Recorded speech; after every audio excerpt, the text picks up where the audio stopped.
আসসালামু আলাইকুম। আশা করি সবাই ভালো আছেন। আমরা সিসিএন রাউটিং সুইচিং এর আজকে enhance interior gateway routing protocol নিয়ে আলোচনা করব। আজকে শুধু আমরা এটাতে থিওরি নিয়ে কথা বলবো। নেক্সট পার্ট 2তে আমরা কনফিগারেশনটা দেখব। তো আগেও আমরা দেখেছিলাম যে ইন্টেরিয়র গেটওয়ে রাউটিং প্রোটোকলের মধ্যে আরআইপি এবং ওএসপিএফ নিয়ে আমরা কাজ করেছি। তো এবার আমরা ইআইজিআরপি নিয়ে শুরু করব কাজ। তো ফার্স্টে আমরা একটু দেখে নিই যে আমাদের ইআইজিআরপির ফিচারগুলো কী কী।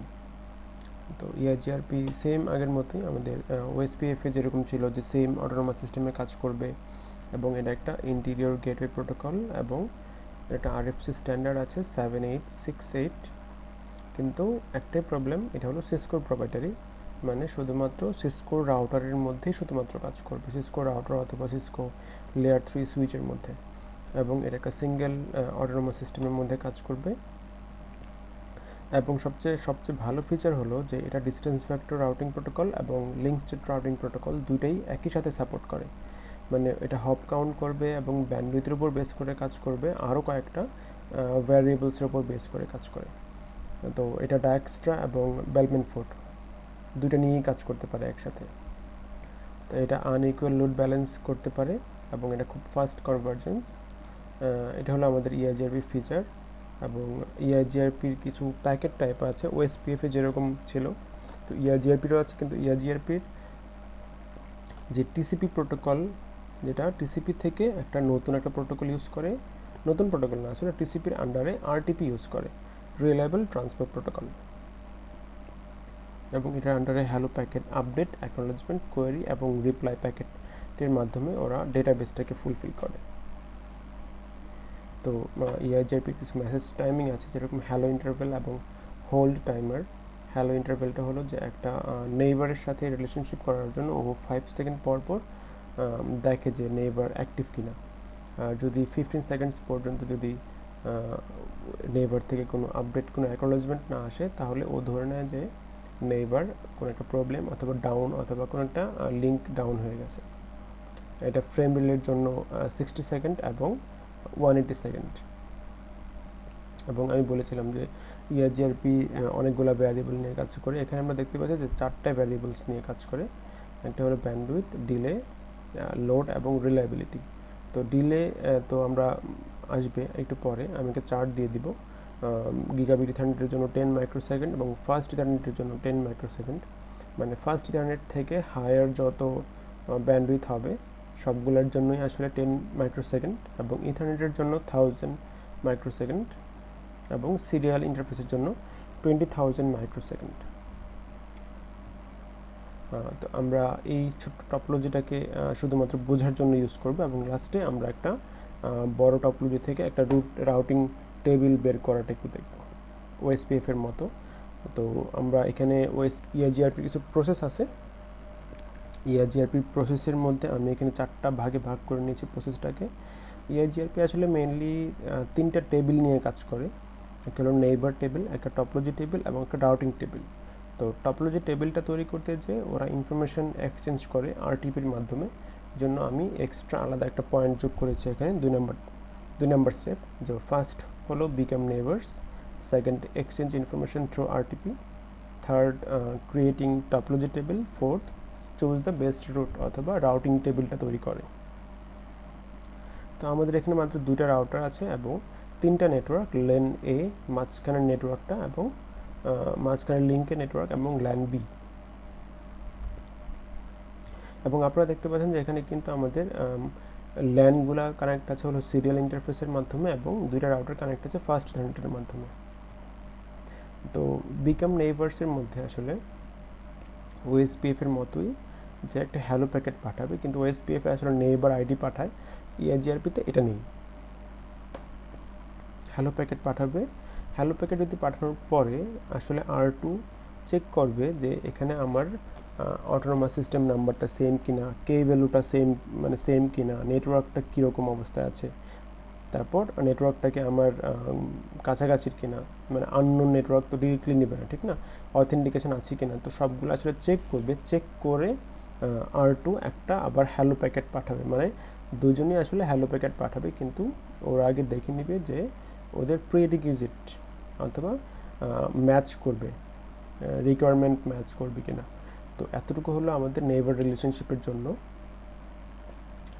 সেকেন্ড স্টেপে এক্সচেঞ্জ করবে ইনফরমেশন আরটিপির থ্রুতে। তো ওরা ফার্স্টে হ্যালো প্যাকেট পাঠানোর পরে সেকেন্ড স্টেপটা আরম্ভ হবে আপডেট মেসেজ, এবং কোনো একটা লিঙ্ক অ্যাক্টিভ অথবা প্যাসিভ লিঙ্ক যদি আমার ডাউন অথবা আপ হয় ওই সময়ও এই কাজটা করে।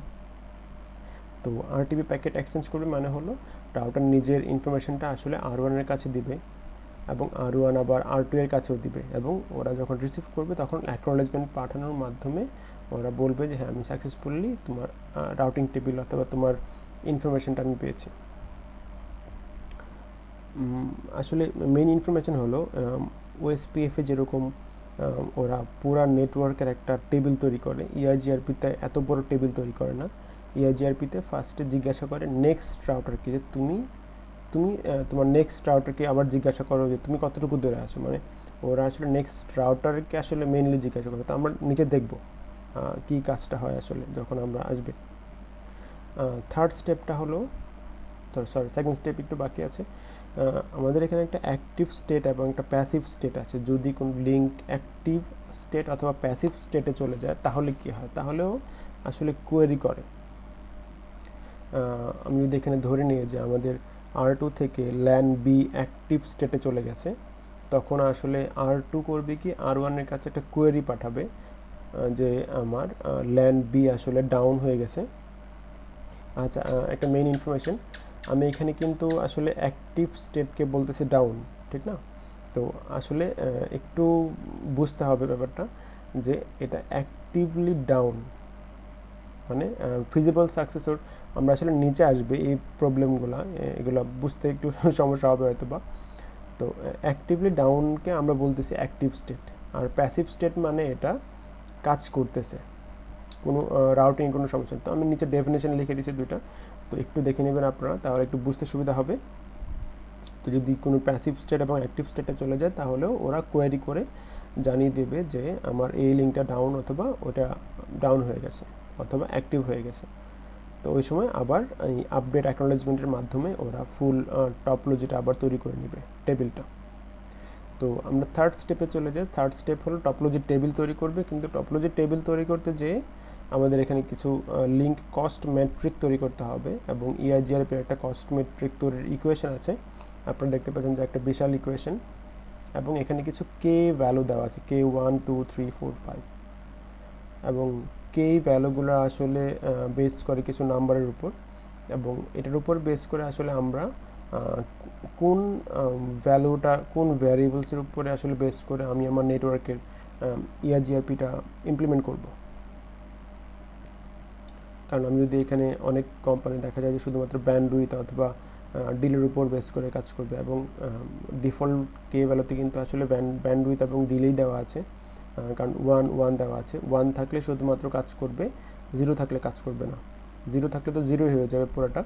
আর অনেক সময় দেখা যায় যে আমি সবগুলো নিয়েই কাজ করব, 1 2 3 4 সবগুলোই। তো ওই সময় দেখা যাবে যে আমার সবগুলোই নিয়ে কাজ করতেছে। এই জন্য আসলে সবগুলো রাউটার কে ভ্যালুটাকেও ম্যাচ করে। আমরা কে ভ্যালু ইচ্ছে মতো চেঞ্জ করতে পারি, এটা নিজের উপর। তো এটা হলো আমাদের ডিফল্ট কে ভ্যালুটা। আমি যদি ডিফল্ট কে ভ্যালুটা চিন্তা করি তাহলে আমাদের মেট্রিকটা আসলে এরকম হয়ে যায় যদি শুধুমাত্র ডিফল্ট চিন্তা করি, কারণ বাকি সব 0 হয়ে যাবে। এই জন্য আমি যদি একেবারে বেসিকটা চিন্তা করি তাহলে মেট্রিক সাইজটা এরকম হবে। তো আমরা যে দুটো ছোট্ট টপোলজিটা তৈরি করেছি ওটার উপর বেস করে এবং এই টেবিলের উপর বেস করে আমরা দেখতে পাই যে ব্যান্ডউইথ আমাদের আসলে ইউনিটটা সেম থাকতে হবে, ব্যান্ডউইথ ডিলে, এবং ডিলেটা মাইক্রোসেকেন্ড অথবা যেটাই বলি। তো ওটার উপর বেস করে আমরা আসলে এখানে কিছু মেট্রিক ভ্যালু পাই, যেরকম এখানে ফার্স্ট ইন্টারনেটের জন্য হলো 28160, সিরিয়াল ইন্টারফেসের ব্যান্ডউইথ আসলে 64 কিলোবাইট পার সেকেন্ড ধরতে পারি। এটা আসলে অনেক বড় ভ্যালু হয়ে যায়, এই জন্য আমি XYZ লিখে দিয়েছি। আমরা আসলে এটা নিয়ে একটু ক্যালকুলেশন করব, এই জন্য আমি একটু সিম্পল ভ্যালু ধরে নিলাম। আমি জাস্ট এখানে 15 ধরলাম ল্যান এর মেট্রিক কস্ট, ল্যান বি এর মেট্রিক কস্ট 20, এবং R1 R2 লিঙ্কের মেট্রিক কস্ট আমি 5 ধরে নিলাম আমাদের কাজের সুবিধার জন্য।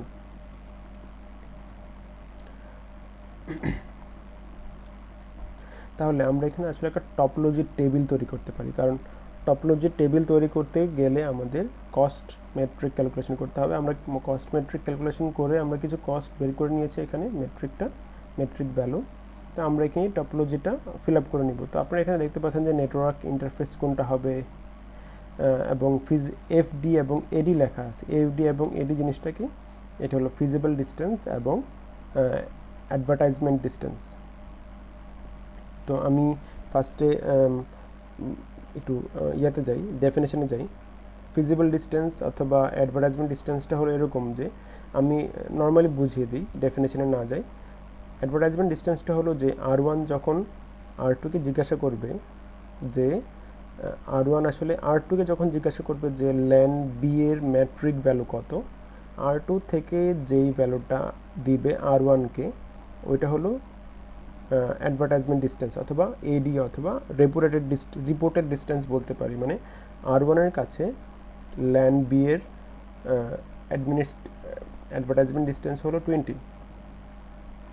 আরেকটা আছে ফিজিবল ডিস্টেন্স। ফিজিবল ডিস্টেন্স হলো অ্যাকচুয়াল ডিস্টেন্স যেটা বলতে পারি, মানে R1 থেকে ল্যান বি এর অ্যাকচুয়াল ডিস্টেন্সটা কত, মানে ফিজিবল ডিস্টেন্স প্লাস মাঝখানের যে লিঙ্কের ডিস্টেন্সটা, এটা মানে 5 + 20 মানে 25।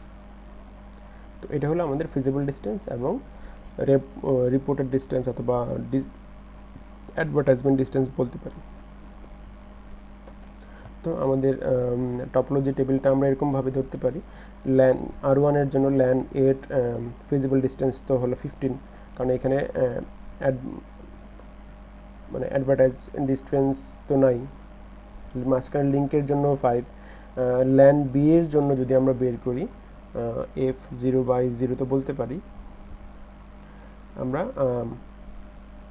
রিপোর্টেড ডিস্টেন্স অথবা এডি অ্যাডভার্টাইজমেন্ট ডিস্টেন্স যদি বের করি তাহলে 20 বলতে পারি আমরা, কারণ R2 থেকে 20 বলবে, কিন্তু আমরা যখন লিখবো এখানে আমরা আসলে লিখবো 20 + 5, সরি 20 + 5 মানে 25 হবে।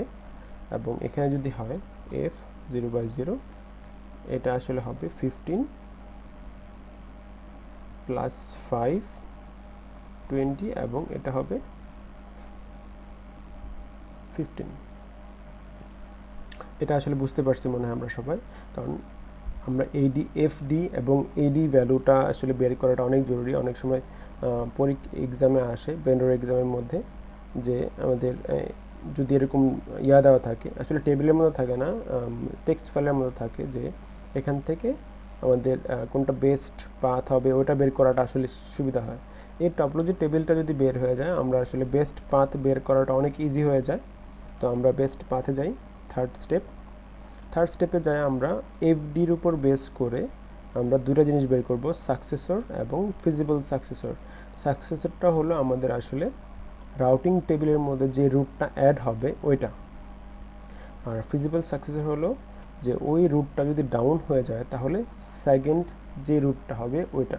মানে সাকসেসর হলো আমাদের মেন রুট, প্রাইমারি রুট, যদি সাকসেসর ডাউন হয়ে যায় তাহলে আমাদের সেকেন্ডারি রুট এটা।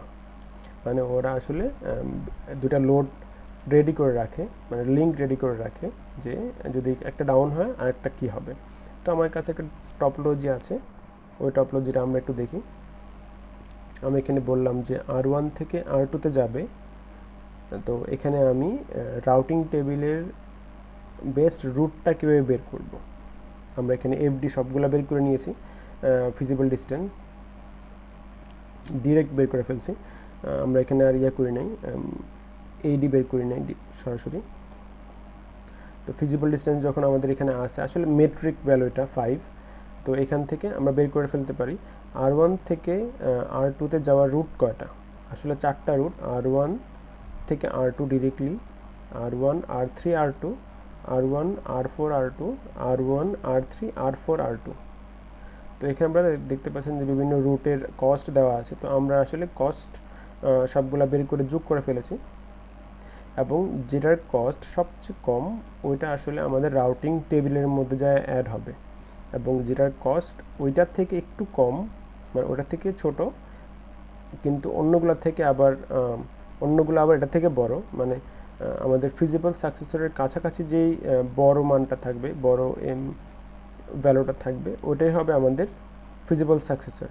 তো 10 হলো এখানে সাকসেসর, মানে এটা হলো আমাদের R1 থেকে R2-তে যাওয়ার রুট। ঠিক আছে, R1 থেকে R2-তে যদি যায় তাহলে আমি R4 ইউজ করব, R4 দিয়ে R2। যদি EIGRP ইউজ করতাম তাহলে হয়তো বা অন্য একটা রুট হইতে পারতো, কারণ EIGRP কিন্তু ব্যান্ডউইথ দেখবে, ব্যান্ডউইথের উপর বেস করে কাজ করবে, শুধুমাত্র ব্যান্ডউইথ দেখবে, ডিলে দেখবে না, কোনো রিলায়েবিলিটি অথবা কোনো অন্য কোনো কিছু দেখবে না, লোড দেখবে না। ঠিক আছে, তো এতটুকু হলো আমাদের EIGRPটা। যতটুকু আমি বোঝানোর চেষ্টা করেছি। যদি কোনো কোশ্চেন থাকে আমাকে ইমেল করতে হবে, ডেসক্রিপশন বক্সে ইমেল অ্যাড্রেসটা দেওয়া থাকবে।